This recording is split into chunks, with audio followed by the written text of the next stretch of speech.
Okay, everybody, wrapping up the last of reasoning about countability. We got 3 little videos.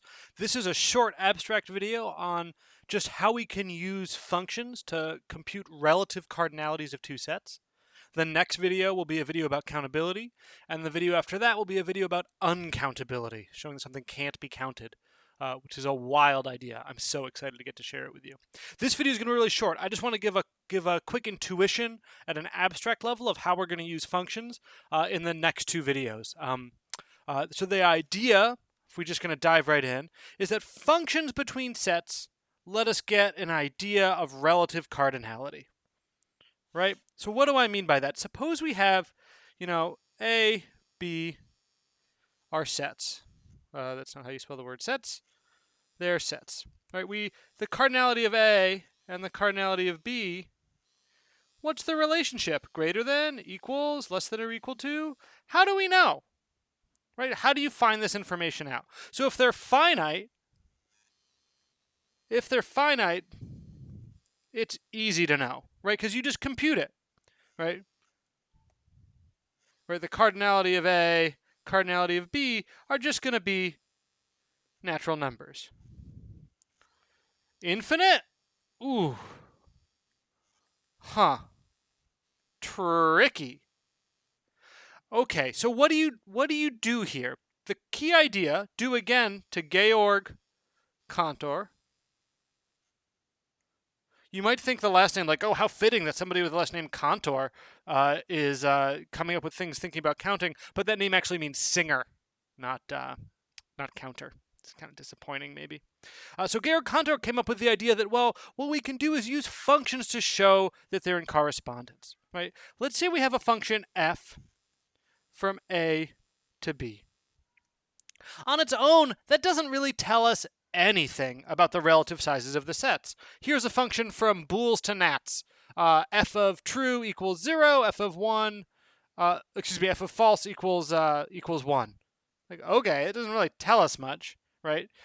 So the what it is the functional properties that we know are going to tell us things. So let's say, is f injective? Okay, what does that mean?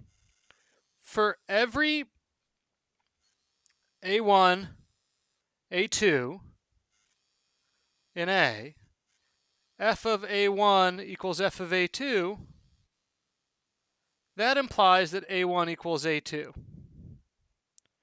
So put that in English. F assigns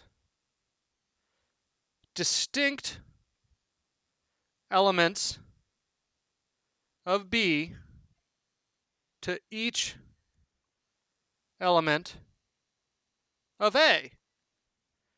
Everything that's in the set A gets its own element of B.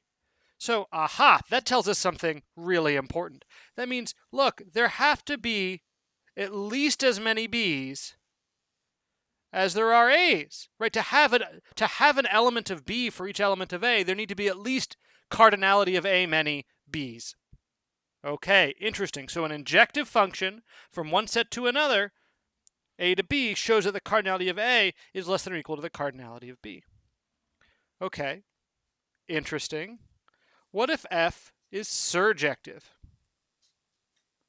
Okay, well, what does that mean? For everything, for all B's in B, for each one, there exists an A in A such that F of A equals B. Here, let's phrase it in terms of F so that they're symmetric. F finds an element of A, an element of A that matches each element of B.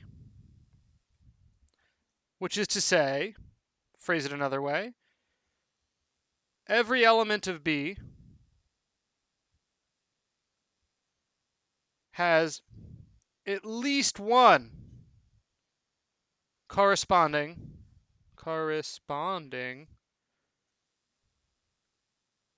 element of A. Okay, what can we conclude from that? Well, it must be then that, wrong color. Let's do it in that blue. The cardinality of B is less than or equal to the cardinality of A. Right? Because everything in B has a corresponding A. Now, there could be more of them, in which case A would be larger. We can also see something symmetrical back over here for the injective function, where if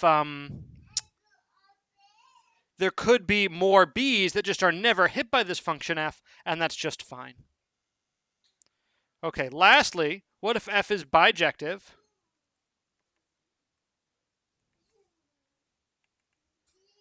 Okay, well, at that point, then we know that means f is surjective and f is injective. Okay, so that means cardinality of B is less than or equal to the cardinality of A. Cardinality of A is less than or equal to the cardinality of B. Whoo boy, cardinality of A is equal to the cardinality of B. Okay, so to sum up, injective functions between sets establish that the domain is no larger than the codomain. Right? That's what we have here. Surjective functions between sets establish that the codomain is no longer larger than the domain. That's what we have here.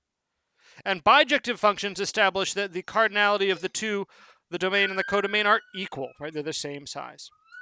Now, this implication that I've drawn here, this little bit, is actually not quite so simple as you might think. This less than or equal to on cardinalities is pretty complex, and it actually took a bunch of complicated math done, I believe, in the 1960s to show that this pair of inequalities implied this equality.